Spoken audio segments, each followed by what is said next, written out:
आदाब नाजरीन, आप देख रहे हैं आलमी मंजर। मैं हूं अबू हुरैरा। सबसे पहले हेडलाइंस पर एक नजर। इस्राएली पुलिस ने 2 कमसिन फिलिस्तीनियों को गोली मारकर किया हलाक। हलाक होने वालों में एक खातून भी शामिल।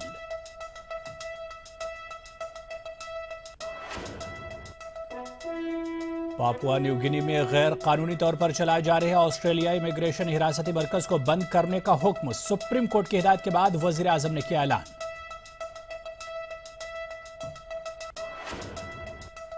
अक़वाम मुत्तहिदा के सेक्रेटरी जनरल बान की मून ने न्यूक्लियर तजुर्बात पर पाबंदी से मुताल्लिक मुआहदे को तस्लीम करने पर दिया जोर। हिंदुस्तान और अमेरिका समेत 8 मुल्कों ने अब तक नहीं किए हैं CTBTO पर दस्तखत। डोनाल्ड ट्रंप ने 5 रियासतों में कामयाबी हासिल करने के बाद खुद को रिपब्लिकन पार्टी का बताया मुमकिन सदारती उम्मीदवार। डेमोक्रेट हिलेरी क्लिंटन को 4 रियासतों में मिली कामयाबी। अमेरिका में मुसलमानों के दाखिले के मुखालिफ डोनाल्ड ट्रंप को प्रियंका चोपड़ा का करारा जवाब। ट्रंप की मौजूदगी में कहा, आप किसी से मुताल्लिक यकसा राय कायम नहीं कर सकते। दहशतगर्दी का एक चेहरा नहीं।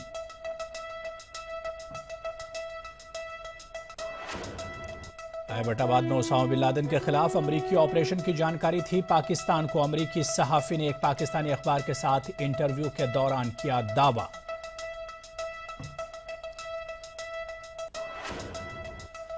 और अगस्ता हेलीकॉप्टर घोटाला मामला, सोनिया ने कहा, मैं घबराने वाली नहीं। करप्शन के इल्जामात को बताया बेबुनियाद।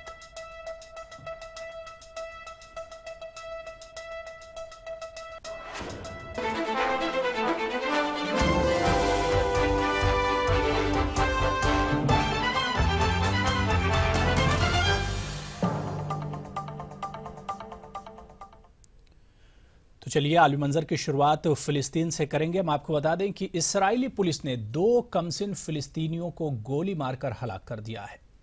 हलाक होने वालों में एक खातून भी शामिल हैं। पुलिस का दावा है कि फिलिस्तीनी यरूशलेम के बाहर एक चेक पॉइंट के पास चाकू से हमला करने की कोशिश कर रहे थे। यह वाकया कलंदिया के करीब एक चेक पॉइंट के पास पेश आया है। वाज़ेह है कि मगरबी किनारे से यरूशलेम में दाखिल होने के लिए यह मेन क्रॉसिंग है। इस दौरान इस्राएली फोर्सेज ने मीडिया के अमले पर आंसू गैस का इस्तेमाल किया।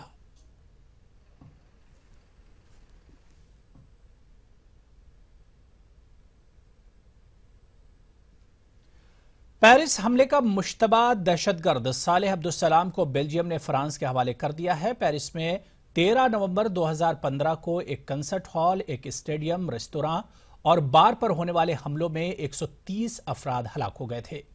सालेह अब्दुस्सलाम को 18 मार्च को ड्रामाई अंदाज में ब्रसेल्स में गिरफ्तार किया गया। यह गिरफ्तारी ब्रसेल्स में होने वाले धमाकों से 4 दिन पहले अमल में आई थी, जिनमें 32 अफराद हलाक हुए थे। पुलिस का ख्याल है कि दोनों शहरों में होने वाले हमलों के पीछे एक ही गिरोह का हाथ है।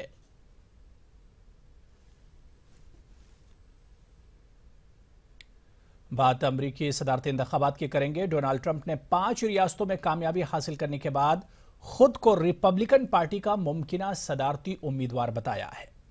तो वहीं दूसरी तरफ डेमोक्रेट हिलेरी क्लिंटन को 4 रियासतों में कामयाबी मिली है।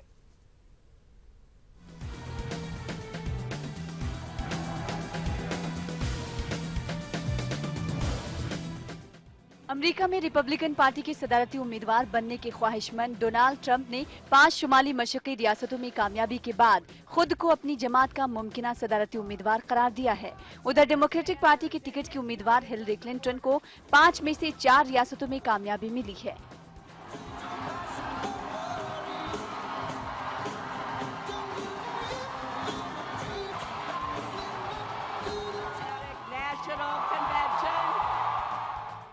डोनाल्ड ट्रंप ने कनेटिकट, डेलावेयर, मैरीलैंड, पेंसिल्वेनिया और रोड आइलैंड में कामयाबी के बाद खुद को रिपब्लिकन पार्टी का मुमकिना नामजद सदारती उम्मीदवार कहा है। जुलाई में पार्टी के कौमी कन्वेंशन से कबल ये नतायज उन्हें सदारती उम्मीदवार की नामजदगी के लिए मतलूबा तादाद के करीब ले आए हैं। दूसरी जानिब बर्नी सैंडर्स ने हिलेरी क्लिंटन को तमाम रियासतों में कामयाब होने से रोकने में कामयाब रहे। हिलरी क्लिंटन को 5 में से 3 रियासतों में कामयाबी मिली है। 4 दूसरी रियासतों में कामयाबी हासिल करने के बाद फिलाडेल्फिया के कन्वेंशन सेंटर में खिताब करते हुए हिलरी क्लिंटन ने कहा कि उनकी इंतखाबी मुहिम अमेरिका में जिंदगी बेहतर बनाने के बोल्ड और तरक्की पसंद अहदाफ तय कर रही है। With your help, we're going to come back to Philadelphia for the Democratic National Convention. Pennsylvania में अपने हामियों से खिताब करते हुए हिलरी क्लिंटन ने सख्त मुकाबला फराहम करने के लिए अपने हरीफ बर्नी सैंडर्स की तारीफ की और कहा कि उनकी पार्टी में इख्तलाफ पैदा करने के बजाय इत्तेहाद पैदा करने के लिए ज्यादा चीजें हैं। दूसरी जानिब डोनाल्ड ट्रंप के हरीफ टेड क्रूज और जॉन कैसिक ने आइंदा माह होने वाली प्राइमरीज जीतने के लिए कोशिशें शुरू कर दी हैं। मंगल को होने वाले इंतखाबात से कबल ट्रंप को 845 मंदूबीन की हिमायत हासिल थी, जबकि दूसरे नंबर पर ओहायो के गवर्नर जॉन कैसिक अब तक 148 मंदूबीन की हिमायत हासिल कर चुके हैं। इन रियासतों में जहां अभी प्राइमरी इंतखाबात होने बाकी हैं, क्रूज और कैसिक ने डोनाल्ड ट्रंप का रास्ता रोकने के लिए मुश्तरका हिकमत अमली अपनाई है ताकि वो जुलाई में रिपब्लिकन पार्टी के कन्वेंशन से कबल सदारती नामजदगी के लिए दरकार मंदूबीन की हिमायत हासिल ना कर सके और सदारती उम्मीदवार का फैसला कन्वेंशन में रायशुमारी से किया जाए। इंडियाना जहां आइंदा हफ्ते प्राइमरी इंतखाबात होंगे, में एक इंतखाबी जलसे में क्रूज ने तस्लीम किया था कि उन्हें मंगल को 5 रियासतों में होने वाले इंतखाबात में किसी में भी जीतने की तवक्के नहीं, मगर उन्होंने अपने हामियों से कहा कि वो इंडियाना और नेब्रास्का में जीतने की उम्मीद रखते हैं, जहां 10 मई को प्राइमरी इंतखाबात होंगे। उधर डेमोक्रेटिक पार्टी के उम्मीदवार साबिक वजीर खारजा हिलरी क्लिंटन की 4 रियासतों में कामयाबी से अब वो अपनी पार्टी की नामजदगी हासिल करने के करीब पहुंच गई हैं। मंगल के इंतखाबात से कबल क्लिंटन को 1944 मंदूबीन की हिमायत हासिल थी, जबकि डेमोक्रेटिक पार्टी की नामजदगी हासिल करने के लिए उन्हें कुल 2384 मंदूबीन की हिमायत दरकार है। Bureau report, ETV news. वहीं दूसरी तरफ रिपब्लिकन डोनाल्ड ट्रंप ने डेमोक्रेटिक हिलेरी क्लिंटन पर हमला करते हुए कहा कि हिलेरी खातून होने की वजह से बरतरी हासिल कर पा रही हैं।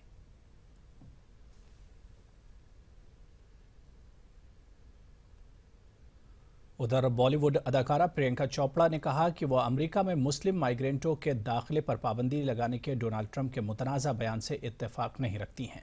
अमेरिका के मैनहट्टन में टाइम 100 गाला तकरीब में लोगों से खिताब के दौरान प्रियंका ने यह बात कही। इस मेगा इवेंट में डोनाल्ड ट्रंप भी मौजूद थे। इस दौरान प्रियंका चोपड़ा ने यह भी कहा कि दहशतगर्दी का कोई एक चेहरा नहीं है।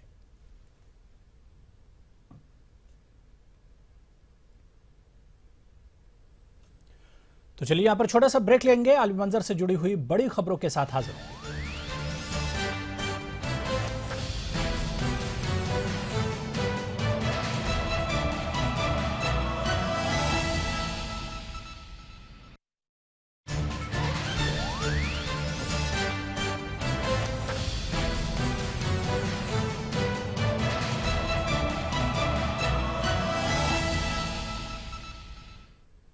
चलिए ब्रेक के बाद आलमी मंजर में आगे बढ़ेंगे। खबर पापुआ न्यू गिनी से है, जहां पर गैर कानूनी तौर पर चलाए जा रहे ऑस्ट्रेलियाई इमिग्रेशन हिरासती मरकज को बंद करने का हुक्म दिया गया है।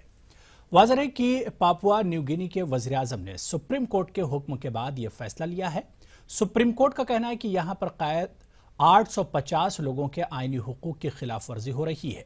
यह सेंटर ऑस्ट्रेलिया के गुआंतानामो बे के नाम से भी मशहूर है। यहां पर सैकड़ों पनाहगुज़ीनों को गैर कानूनी तौर पर रखा गया है। वहीं ऑस्ट्रेलियाई हुकूमत का कहना है कि मुल्क में गैर कानूनी तौर पर समंदरी रास्ते से दाखिल होने वाले लोगों को रोकने के लिए यह सेंटर कायम किया गया था।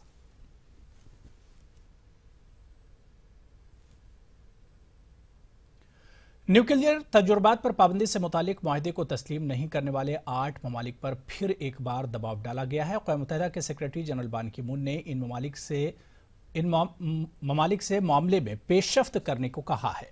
Comprehensive nuclear test ban treaty organisation यानी CTBTO की 20वीं सालगिरह के मौके पर वियना में खिताब करते हुए बान की मून ने कहा कि 8 ममालिक मुआहदे को तस्लीम करने में मजीद ताखिर न करें।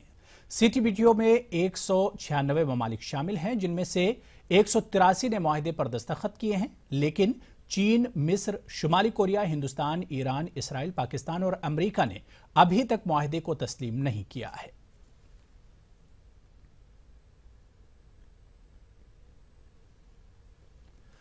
अगस्ता वेस्टलैंड हेलीकॉप्टर मामले पर कांग्रेस और बीजेपी के दरमियान जबरदस्त लफ्जी जंग जारी है। वीआईपी हेलीकॉप्टर डील पर राज्यसभा में दोनों जमातों ने जमकर हंगामा किया। बीजेपी ने कांग्रेस सदर सोनिया गांधी के करप्शन में मुलव्विस होने का इल्जाम लगाया, तो उधर सोनिया गांधी ने कहा कि वो डरने वाली नहीं है। कांग्रेस सदर ने इल्जामात को बेबुनियाद बताया।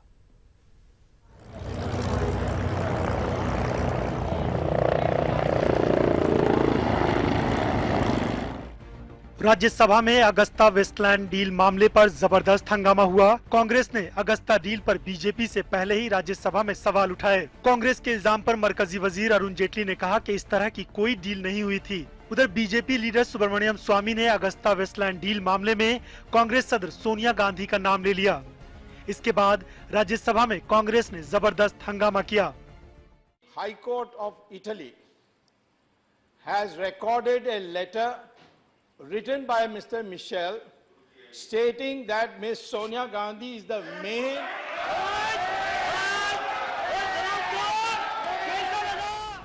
दूसरी जानिब सोनिया गांधी ने कहा कि अगस्ता केस में बीजेपी झूठ बोल रही है। सोनिया ने सवाल किया कि 2 साल में मरकजी हुकूमत ने इस मामले पर जांच क्यों नहीं मुकम्मल की। मैं ये कहती हूँ कि ये आरोप जो है बिल्कुल बेबुनियाद है, निराधार है, झूठ है। आप लोग सरकार में हैं 2 साल से, इंक्वायरी जल्दी से जल्दी बिना भेदभाव कंप्लीट कर दो, सच्चाई सामने आएगी।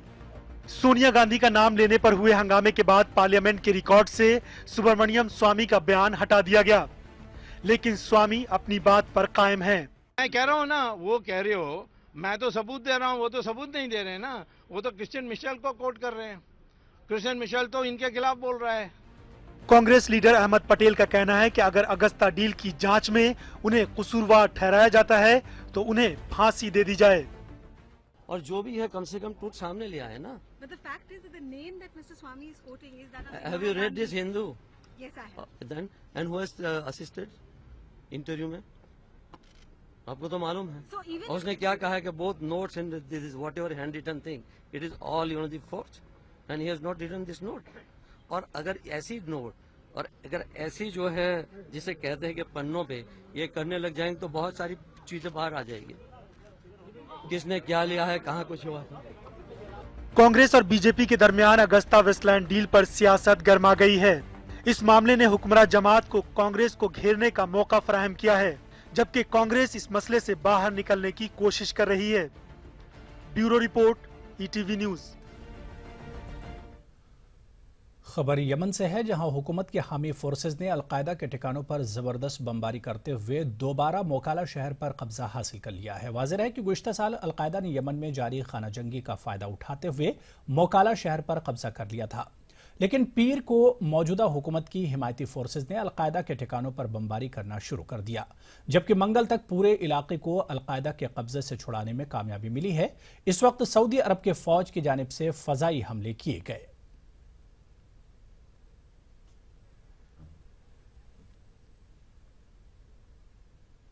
यहां रुकेंगे एक और छोटे से ब्रेक के लिए।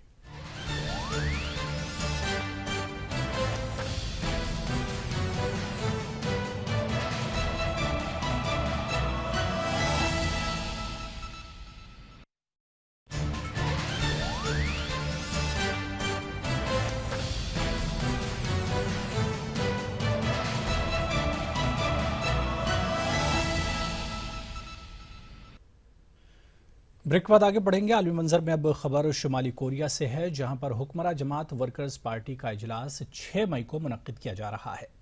सरकारी खबररसा इदारे की जानिब से किए गए ऐलान में यह नहीं बताया गया कि इजलास कब तक जारी रहेगा और न ही इजलास के एजेंडे के बारे में बताया गया है। माहिरीन का मानना है कि शुमाली कोरिया के रहनुमा किम जोंग उन जौहरी टेक्नोलॉजी और बैलिस्टिक मिसाइल प्रोग्रामों में मुल्क की कामयाबियों का तस्करा करते हुए इस इजलास को हुकूमत पर अपना कंट्रोल मजबूत करने के लिए इस्तेमाल करेंगे। अक़वाम मुत्तहिदा की तरफ से आयद की गई पाबंदियों की खिलाफ वर्जी करते हुए शुमाली कोरिया ने हालिया हफ्तों में कई मिसाइल तजुर्बात किए हैं। शुमाली कोरिया ने खबरदार किया है कि वो वर्कर्स पार्टी का इजलास शुरू होने से कुछ देर कबल 5वां एटमी धमाका करेगा। पार्टी कांग्रेस 1980 के बाद पहली मरतबा मुनक्किद की जा रही है। 1948 में शुमाली कोरिया के बनने के बाद यह पार्टी का 7वां इजलास होगा।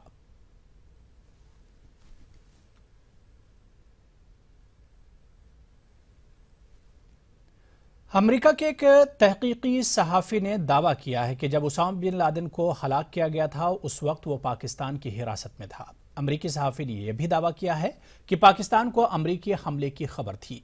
अमेरिकी सहाफ़ी सिमोर हर्श ने डॉन अखबार के एक इंटरव्यू के दौरान यह दावा किया है। अमेरिकी सहाफ़ी का कहना है कि 2006 में पाकिस्तान ने सऊदी अरब की मदद से उसामा को हिरासत में लेकर एबटाबाद में कैदी बनाकर रखा था। इसी दौरान पाकिस्तान और अमेरिका के दरमियान एक मुआहिदा हुआ जिसके तहत अमेरिका ने यहां हमला किया।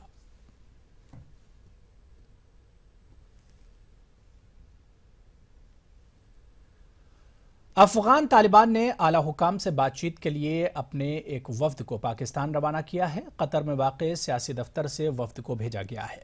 अफगान सदर अशरफ गनी के मुज़ाकरात मुखालिफ गिरोह के खिलाफ कार्रवाई करने के बयान के बाद ही तालिबान ने यह कदम उठाया है। इस मीटिंग के दौरान कई अहम मामलात पर बातचीत होने की तवक्को है। तो आप देखिए रिपोर्ट और मुझे दीजिए इजाजत। आदाब।